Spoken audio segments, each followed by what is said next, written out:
Good morning and afternoon, everyone. I'd like to welcome you all and thank you for joining us at today's webinar, The Value of Cultivating Culture. Today's presenter is my colleague, Julie Gilbertson. She's a Senior HR Services Manager here at 501c Services. My name is Max Smith. I'm the Communications Director for 501c Services. Before we get into the program here, I would like to tell you a little bit about ourselves. We're a 40-year-old company that provides unemployment outsourcing and HR services to more than 3,000 nonprofits. Our programs include the 501c Agencies Trust and 501c HR Services, which is a confidential resource available to help you all walk through nonprofit HR specific personnel issues. And our presenter today, Julie, is part of that team. Before we give Julie the program here, I'm going to go ahead and go through the housekeeping real quick. These questions, some of the questions you'll have, I can go ahead and answer. Everybody here is already on mute, but we like these things to be as interactive as possible. So if you have questions or thoughts or needs, please go ahead and shoot them into the question box of your GoToWebinar browser, and we'll be glad to help you as much as we can, and Julie will answer as many questions as possible. A lot of you all are here for HRCI or SHRM credits. You know how that works. When we're done, there's a post-event poll that will pop up. You will also get it via email an hour after the program. Please complete that poll for us, that survey, and send it back to us. It allows us to fulfill the requirements of those certification organizations so we can send you your credit. And also, we love your feedback. So please provide us with any comments or suggestions in that post-event poll so we can do better. We love to do better for you guys. So without any further ado, I will hand this off to Julie. Good morning, ma'am. Thank you, Mac, and I'm very excited to be here today. As Mac mentioned, my name is Julie Gilbertson, and I'm happy to be presenting the value of cultivating culture here with the 501c Services. I'd also like to share that I previously worked for a large nonprofit in Santa Cruz County as the Chief HR Officer for over 27 years. So I have the utmost of respect for all of you nonprofit leaders, and I just would like to start by thanking you for your work with the community and everything that you do each and every day.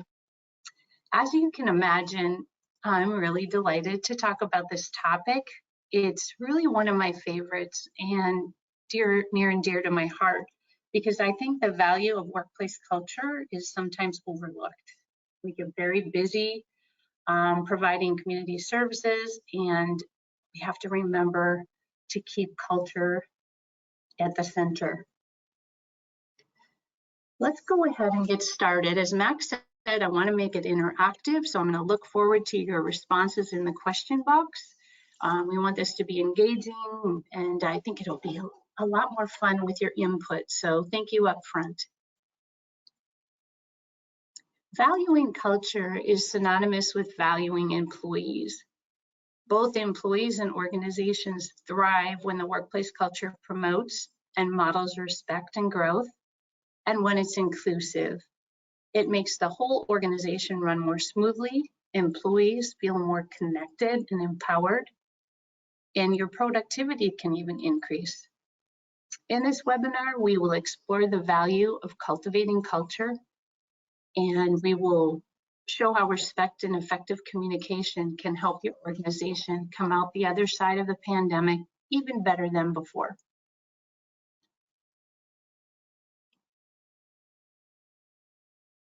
So let's go ahead and take a look at our agenda for today. This is going to be really a general overview and broad strokes, just to lay the foundation about this topic. And then later in the fall, we're going to follow up with another series that'll dive deeper into different types of culture and where to use culture. So for today, we're going to look at defining workplace culture, and what does that look like for you? We'll take a look at what impacts culture. And as you can imagine, there's a lot of things that can impact your workplace culture. Who is impacted by workplace culture? Talk about why culture is even important. Why does it even matter? I can say that now is the time to leverage your culture. We're going to talk about the pandemic workplace culture shifts, and this has definitely been quite a ride for all of us. I think you'll agree with that. And lastly, I'd like to offer you a post-webinar exercise to keep this topic alive. I hope this will also spark some interest in initiating a conversation about workplace culture with your board, your management team, as well as your individual teams. And although this might be something you're fully versed in, my goal and hope today is that by the end of this webinar, you'll have a better understanding of culture and you'll feel more comfortable and confident about its value. So, okay, let's get into defining workplace culture. Well, as we know, if an organization doesn't define its culture, the culture will define the organization. Leaders truly need to pay attention to their culture to keep their mission, vision, and value statements aligned with operations to provide clear communication with all stakeholders. During this pandemic especially, leaders became the source of truth for employees. Remember, employees don't trust what they don't understand, so be real sure to clarify your culture, set that tone, and that way you can set expectations.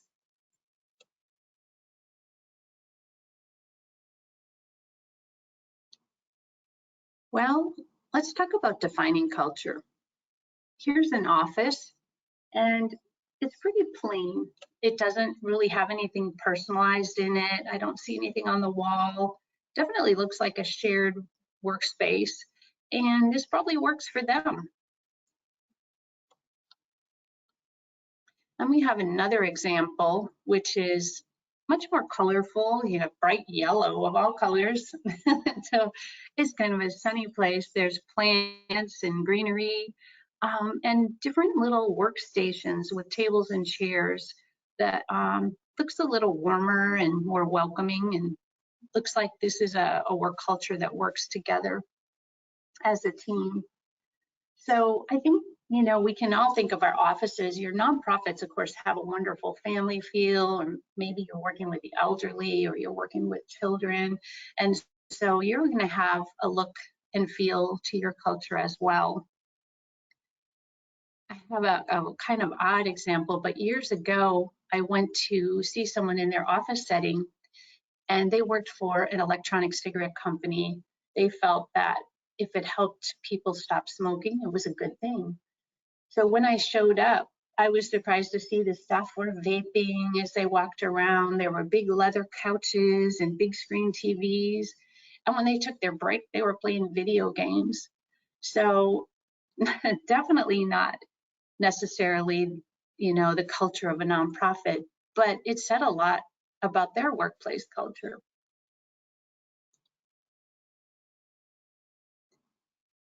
So, well, what does workplace culture mean to you? I have to thank my colleague, Crystal, for this graphic because I just love it. I am a beach person. I love the sun. It's got a big heart. And I just think this is so perfect. Years ago, I actually worked across the street from the ocean in Aptos, California. And part of the organization's culture and selling point was, come and join our team. We work across the street from the ocean. It's beautiful here. And it really was a great perk and also a selling point. It was a good part of our culture there. Sometimes I took staff on walking meetings to get up from our desks and out of the office, while at the same time we were productive. And I can tell you that when you walked over to the ocean, it made your problems look a lot smaller, at least for me. I felt like I needed it as much as the other staff did. So I would like this to be an interactive process, as I mentioned earlier. I would appreciate if you would type into the question box 1 or 2 words that describe your workplace culture and maybe what it means to you. And while you're thinking about that and getting started, I just want to say that I hope you're experiencing a happy, healthy culture wherever you work. However, as we know, not all cultures are healthy. So we understand that not all of the words associated with culture are necessarily positive. So no worries, no embarrassment, to be honest, and hopefully we can take away some great examples of what you feel workplace culture means. So I have some wonderful input from folks. We have a family-like culture. Oh, that's awesome. Warm, clean, family-orientated, honoring individuals, feel comfortable in the space we work, productively. It's warm and informal, supportive, great feedback. Supportive, engaging, family, fast-paced business. Oh, a sense of belonging, so important. Respecting that we play other roles other than just our own role at work. That's awesome. And it ties into work-life balance. Unsure, hesitant at the moment. Thank you for your honesty. Yeah, it's not always great. A sense of belonging. Maybe starting coffee in the morning together. So for those of you that have positive feedback, that's good to hear. And for those of you that maybe aren't feeling that right now, I hope that this is helpful. This webinar is helpful to really just start some thinking about it and initiate conversations at your workplace. See kind of where the gaps are.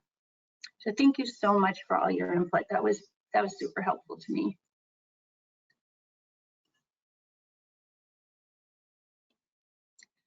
So we've talked about the definition of workplace culture generally, and there's probably hundreds of different definitions out there. So I picked 3 very basic.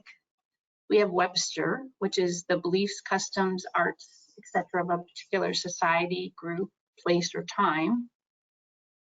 Wikipedia says that workplace culture is the way of life of groups of people, meaning the way they do things. And SHRM, the Society for Human Resources Management, described workplace culture as how things get done in your workplace. It's comprised of often unwritten rules and values that employees follow to do their jobs. One might go so far as to say that culture is the heart of your organization. And I will say that I think it determines your brand.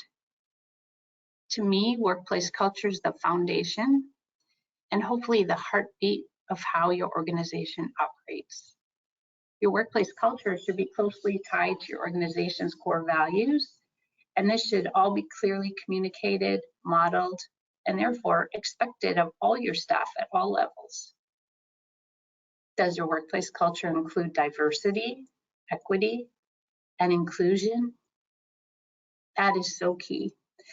I believe a strong, healthy culture is the glue that holds any organization together. It can make or break your organization's reputation, value, and success.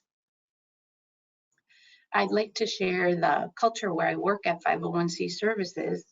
For me, it's really about respect, collaboration, trust, stretching oneself to be your personal best, teamwork, work-life balance, kindness, and compassion. And for me, this is the kind of work environment that I want to work in. So thank you to my colleagues for that. So what impacts workplace culture? Well, there's a lot of things, right? If your service levels change, that's going to potentially impact the culture. If leadership changes, it'll definitely impact your culture. What we say and do and how we say things matters. And most importantly, our actions matter. We can walk the walk, but can we talk the talk? Now, everyone's heard that statement, I'm sure. It's been around for a long time. And what does it mean anyway? So basically, if you only talk the talk, but don't walk the walk, it means you're acting in a way that doesn't agree with what you say or expect of others.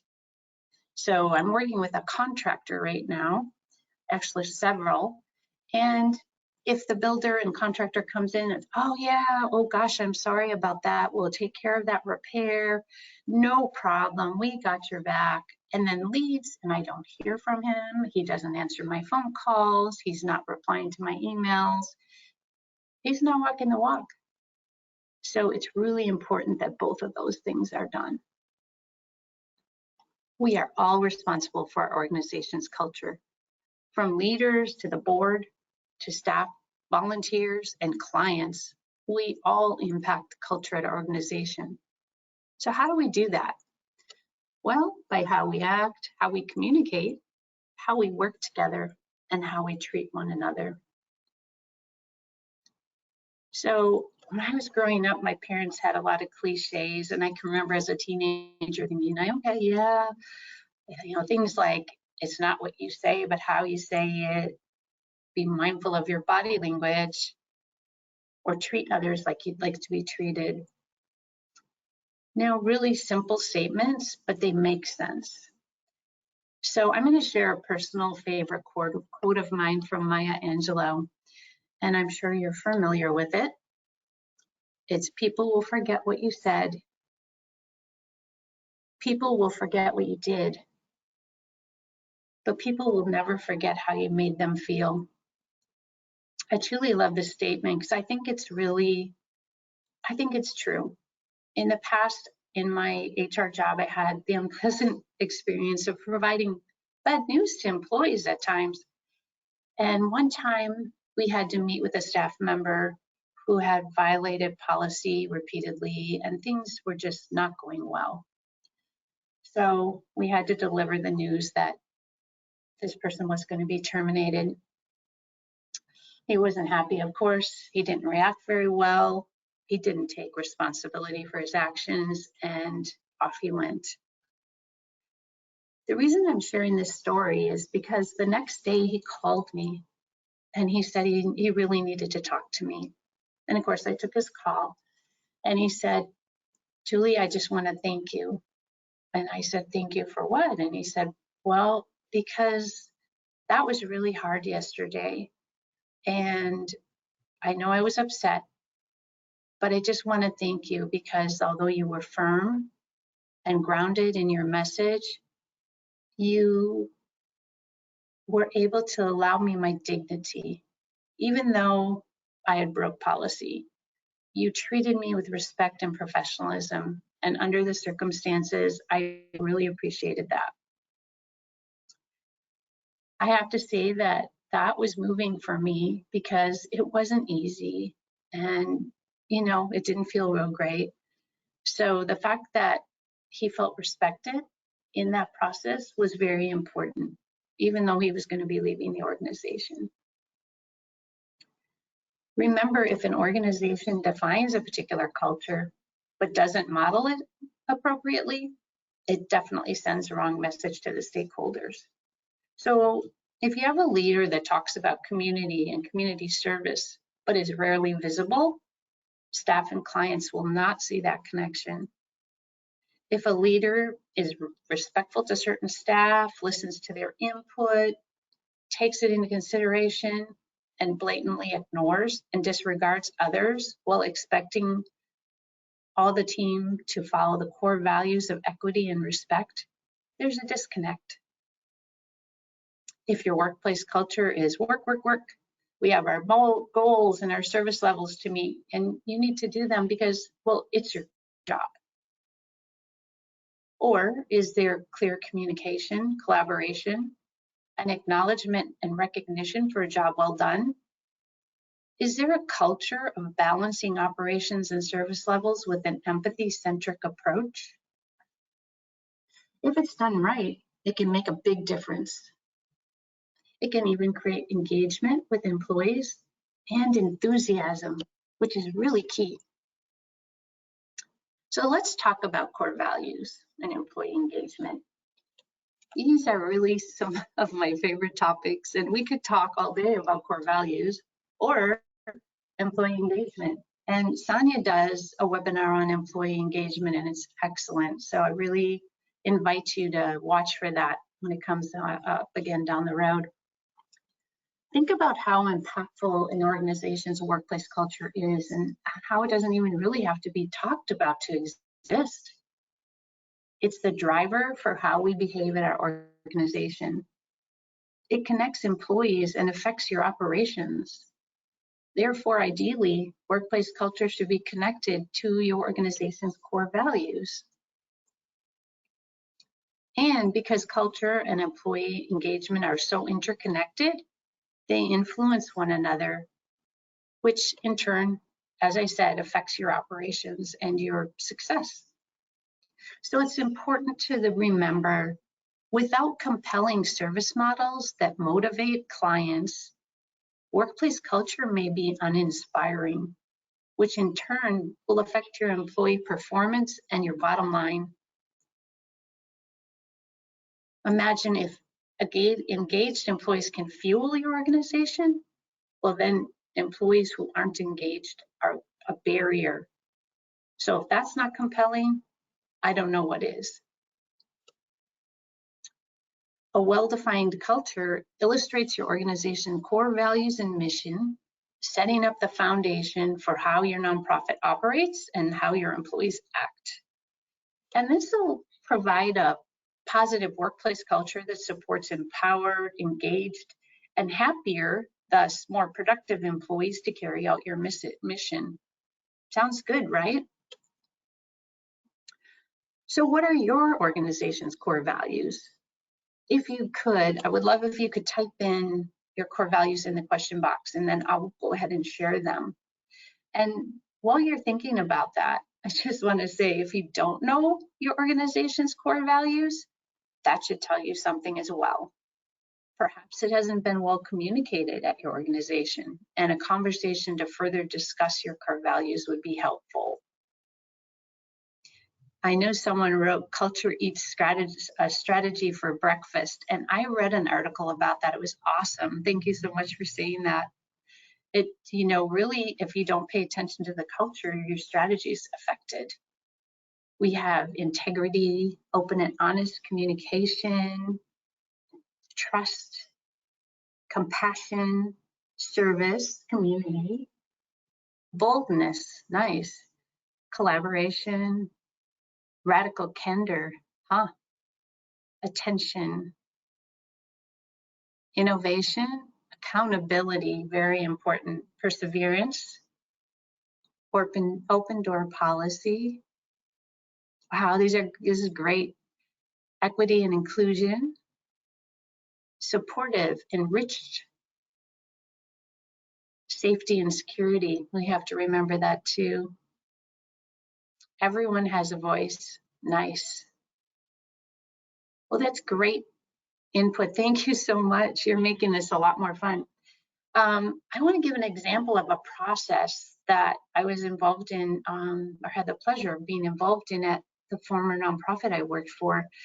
They had decided, as part of the strategic plan, to take a look at their mission, their vision, and their value statements, and kind of just do a reset. So in that process, leadership decided, well, we're going to involve all levels of staffing for this. So line staff, mid-level supervisors, directors, executive team, the board, all came together.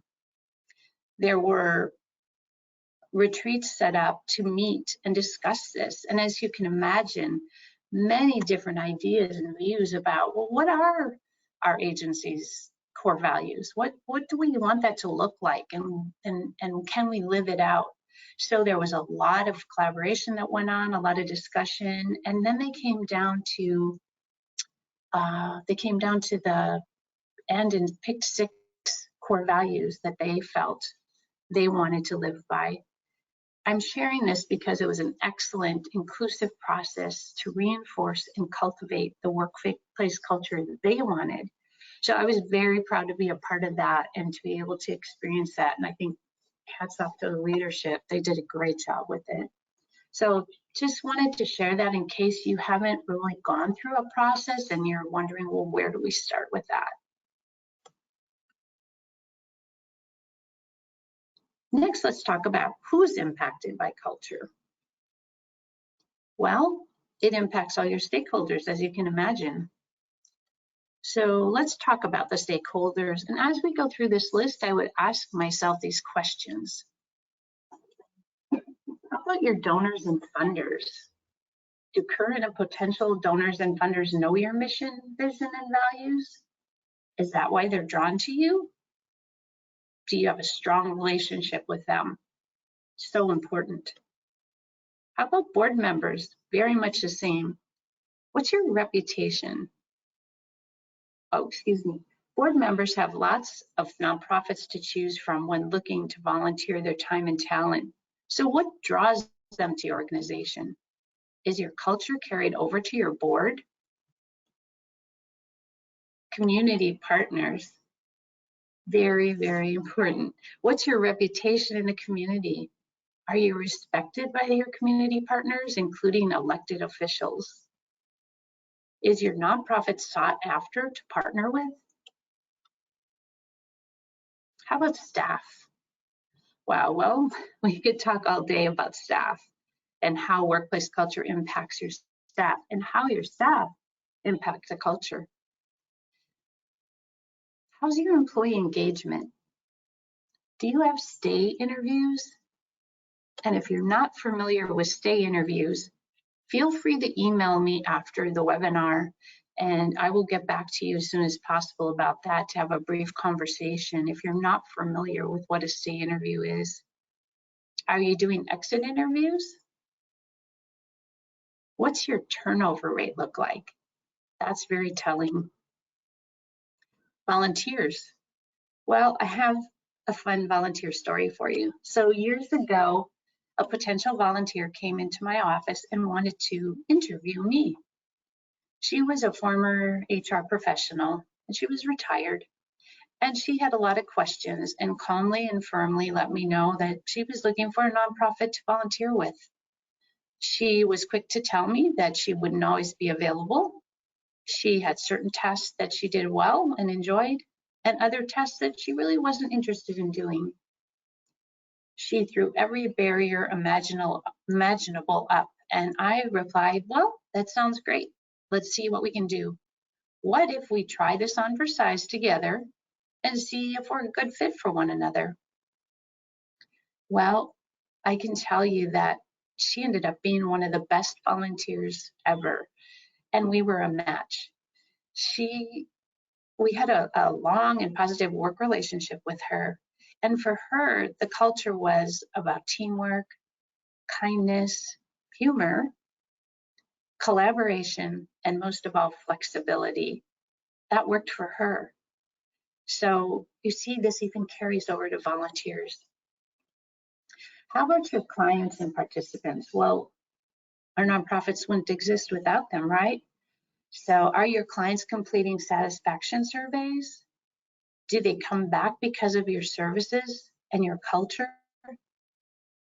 Do they tell others about your excellent service and care? Do they feel cared for, especially right now, this last 18 months?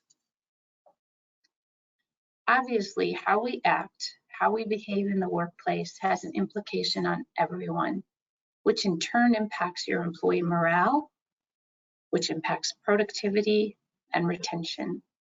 It causes a chain reaction, if you will.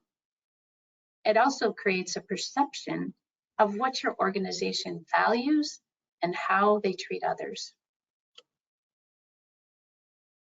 Here's another great beach theme. I love it. So why is culture even important?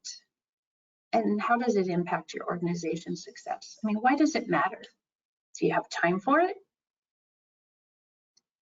Well, your workplace culture impacts your success because it influences behavior. When leadership models a positive culture, employees can follow it, and it allows you to hold employees to that high standard. It creates alignment, and alignment's important because if your workplace culture is not aligned with your mission or your policies, your services, your success will suffer. It attracts and retains talent, especially in the nonprofit world. Competing with for-profit salaries is tough. So selling your workplace culture is key in recruiting and retaining staff. And as we know, it's an employee market out there right now. And because of all the changes with this pandemic, employees are more likely to jump ship or just not return to their jobs if they were laid off. It affects performance and attendance. So if your workplace culture is one of your strengths, it can inspire employees to be their best, to follow your mission, to be fully present, and be more productive. It unlocks potential to help drive home your strategic goals and initiatives. Providing growth opportunities and team building can help to encourage buy-in and ownership, which in turn connects your staff to your mission's goals. So if your workplace isn't healthy, then your employee morale will decline, as we talked about. And that'll affect your turnover rate, which is expensive and time-consuming, but it also impacts the other staff that are still there. Almost 2 years ago, Firm published an article that reported toxic workplace culture costs billions. The article said that 1 in 5 Americans left a job in the past 5 years due to workplace culture. And that was before the pandemic.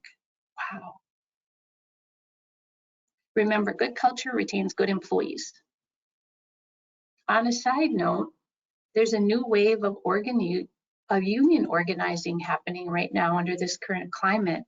So it's even more important to focus on a workplace culture of positive employee relations. This is not a judgment statement about unions. Rather, it's just to share that it could be another way that your culture would change.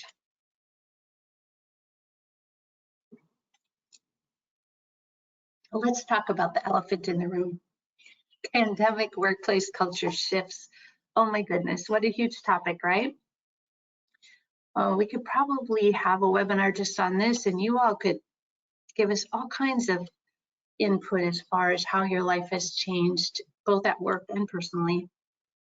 One might say, watch out, the pandemic has changed your culture.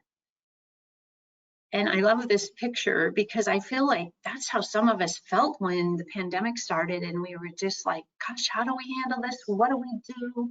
Can we continue our services? How are the staff going to feel? Oh, huge. Plus, it's not done. So let's chat about pre-pandemic and your current workplace culture. Like I mentioned earlier, if you don't define your culture, it'll define itself. So nonprofits were so busy before the pandemic, working hard to keep up with all the needs and demands of the community. Perhaps you had staffing needs or funding challenges, and you wondered, how are we going to get this all done? As if it wasn't enough, now throughout this pandemic, I imagine it's difficult for you to even articulate what it's felt like to you. I don't think we could have even imagined what we'd be dealing with. And we've really all been impacted in one way or another. I do know that in the last 18 months of this pandemic, it's turned our world upside down, forcing employers to reassess their workplace culture and to think about how operations are being handled.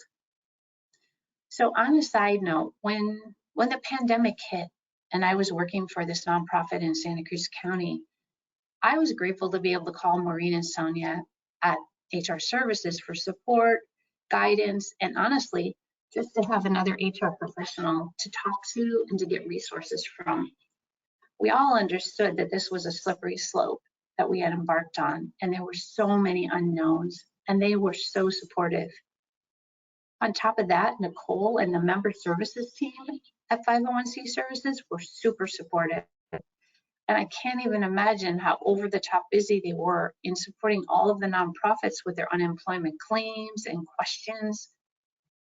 Whether your organization laid workers off or placed them on temporary furlough, it was quite a puzzle, and all of the pieces didn't necessarily fit. Having excellent staff to support us during these trying times were priceless. So our nonprofit could stay on track to continue to provide all the important services that we needed with our communities. Okay, let's get back to addressing the workplace culture changes through the pandemic. Many nonprofits have had at least some of their staff working remotely, while others are still on the front lines and have been all along. Some of you might have changed how you provided services in certain levels. This creates an interesting dynamic, as well as there was a concern of employee burnout, and there may still be for those who have continued to provide those direct client services.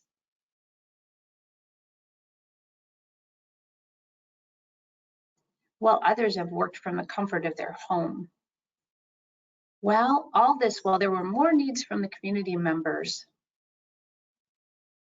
Those working on site may be overtired, fearful about contracting COVID, and maybe even resentful of their coworkers who haven't been at work, while the remote workers may be missing their staff, feeling stressed with the pressures of added responsibility with their families.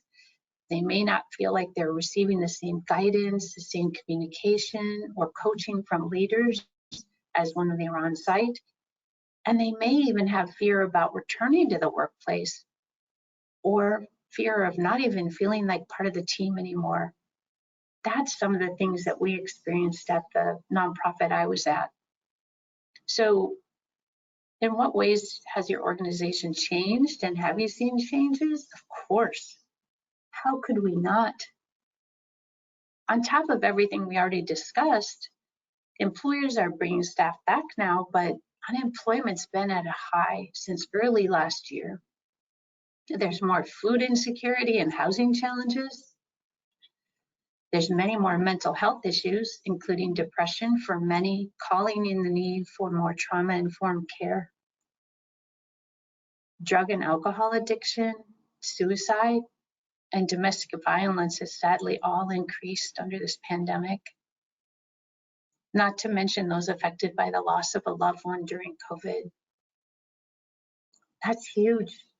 And I'm sure some of your employees were impacted by each of these things. So one might ask, what does this all have to do with culture anyway? And I'd say it's interconnected. Think about what has impacted your organization. There's been a lot of trauma through this pandemic for so many. So the million-dollar question is, where to from here? Wow, that's a lot to bear. That's a lot of change. I mean, not only were your services sought after even more, your employees likely need more care than they did before. Do you have an employee assistance program in place, an EAP? Is that employee support a part of your culture? I would highly encourage it. If you don't, talk to your healthcare benefits broker. And it's not expensive, and it's so valuable. I think the point is we need to acknowledge the loss and the challenges that we've all endured, and remember to be gentle with one another. Work hard and be compassionate. Follow your core values and your mission to stay on course. This is a time to articulate, validate, and reinforce what we want our workplace culture to be. So if your organization's workplace culture includes compassion, collaboration, communication, recognition, and respect, you're likely in a much better position to succeed than not. Let's dive into this a little bit deeper. Just some questions to probe. So what do you like about the changes that have taken place under this pandemic? What do you want to keep? What do you feel that's an improvement? It could possibly be your competitive edge. At the same time, what do you miss about your pre-COVID culture? Do those of you telecommuting enjoy the perks of remote work? Or do you miss being in the office with your colleagues? Do you feel more connected if you're at the program level? Harvard Business School reported that 81% of employees either didn't want to return to the office to work, or they would prefer a hybrid schedule. And I'm sure some of you might be doing that now, especially in maybe the administrative positions where some are on site and some are working from home, or maybe it's a blend, it's a hybrid schedule.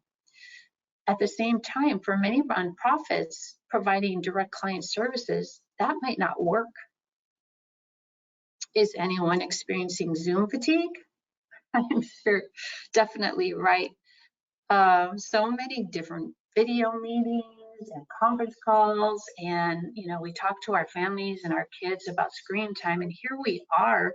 So thank you so much for being here with me today. I appreciate it. Think about potential gaps since your organization has made changes operationally. Are we missing anything that's gone unnoticed during this crazy busy time? It's like an ever-changing time in our lives, not just work-wise, but personally. And let's remember, that trickles into the workplace, whether we like it or not. So let's face it, overall workplaces have become more and more decentralized under this pandemic. So creating an inspiring culture that values and prioritizes the employee experience is more important than ever. Do you feel connected to your team? Especially if you're working remotely. Do you still feel connected to management, to the mission and values? Do you feel trust? Because without trust, the rest is not that important. Do you feel acknowledged? Therefore, it's important to cultivate, to foster workplace culture even more now. Perhaps it's even time for a workplace culture reset. Which brings me to the post-webinar exercise that I'd love to invite you to be a part of. I know you're so busy, and so it's just to probably imagine, oh my goodness, I don't even have time for what I have on my plate already. But I want to invite you to do this. And I love the little weight icon because I thought about, I don't know about you, but I haven't been to the gym in 18 months. And that's so hard, both physically and mentally. So I had to get creative and I had to think about things differently and make some changes at home to try to stay healthy and, just go with that. So same goes for culture. It's good to revisit it. So let's talk about defining your workplace culture at your organization. And I love this picture. It's so perfect, especially if you're going to keep front and forward diversity, being inclusive, equity. So what kind of culture do you want to work in? My hope is by attending this webinar, that's a question that you'll look at. Are you there right now? Are there changes you could make? Is it something that could be talked about and discussed a little bit more? Does your current workplace fulfill your organization's mission, vision, and do you feel that the core values are reflected in your culture? Does it attract and inspire donors and board members, as well as help to hire and retain good employees? Someone wrote understanding. That's great. I love that. So here we go. I'd love for you to take this question back to your management team or maybe even just your individual teams and take a look. Does your organization define workplace culture? How do they define it? And does it help to fulfill your mission, vision, and values? And are there any gaps? That's really important to look at. And then once you have a chance to do that, email me, and I have my email at the bottom of the screen, jgilbertson@501c.com. Email me with your responses. Tell me what took place. Tell me about your conversations. You can even let me know if you want your organization name or your name included or not. And the great thing about this is I am going to use this information for the following, the next webinar in October. I know that workplace culture is a big topic, so I really encourage you to do this. And if it's something you've done recently, you could email me with that as well. So once again, I'm at jgilbertson@501c.com. Let's talk about what we covered today as we're kind of coming towards the end. So big topic, broad strokes. We did just kind of laid the foundation today. We talked about the definition of workplace culture, and thank you for your input. What impacts workplace culture? What we say, what we do, how we say it. Who's impacted by workplace culture, which of course, all your stakeholders, and we talked about how that happens. Why workplace culture even matters. Why is it important? Do you have time for it? We talked about that elephant in the room, the pandemic workplace culture shifts, and oh my goodness, what a couple of years has this been. I want to stop and acknowledge nonprofits too, because I know all businesses were affected by the pandemic and still are. And I want to just acknowledge the great work that all you nonprofits do and all the support and helping hands that you provide to the community.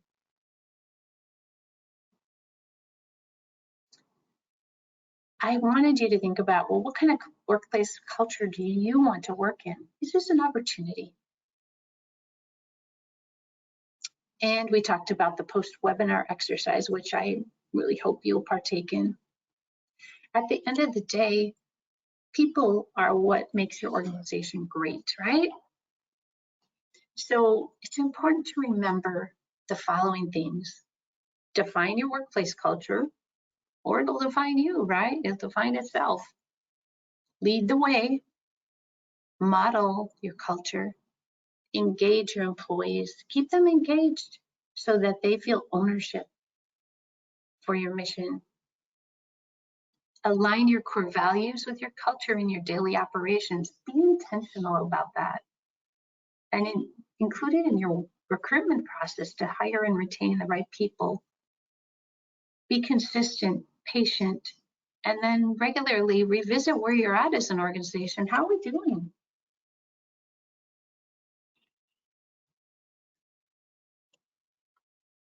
All right, well, as I mentioned, we're going to have a part 2 of the Value of Cultivating Culture webinar coming up, and that is going to be on Tuesday, October 26th from 10 to 11 Pacific Standard Time. And I know that many of you are here from different time zones, so I want to thank you for spending time in your morning or afternoon, whatever time it is where you are, to be with us today. And I really hope that you'll return on October 26th to join me for the second part of this series. And I'm looking forward to your feedback, which will help kind of build that webinar. So thank you for that.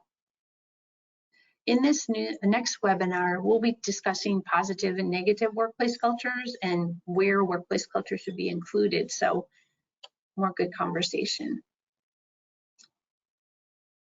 I just want to thank you all for being here today and for being a part of this and for all your wonderful feedback. And then I'm going to pass it back to Mac to wrap up this webinar. Thank you so very much. It was a pleasure to be with you today. And here's Mac to wrap things up for us. Thank you, Julie. Well done. Thank you, everybody, for coming. If you're looking for those HRCI or SHRM credits, the survey will pop up here momentarily. If you'd like more information about some of the HR services that we can provide your organization, if you do not already work with us, you can holler at Sonia. Her information is on the screen. And actually, her email will be the email generating the post-event survey this afternoon. So you'll actually get an email from her email address. It'll all be in there. So you can contact her if you can't write this down very quickly. And we'll also include a copy of the slides and a recording of the program this afternoon. So thank you, everybody, for joining us. And thank you, Julie. I'll talk to you again next time. Thank you so much. Have a great day, everyone. Bye, y'all.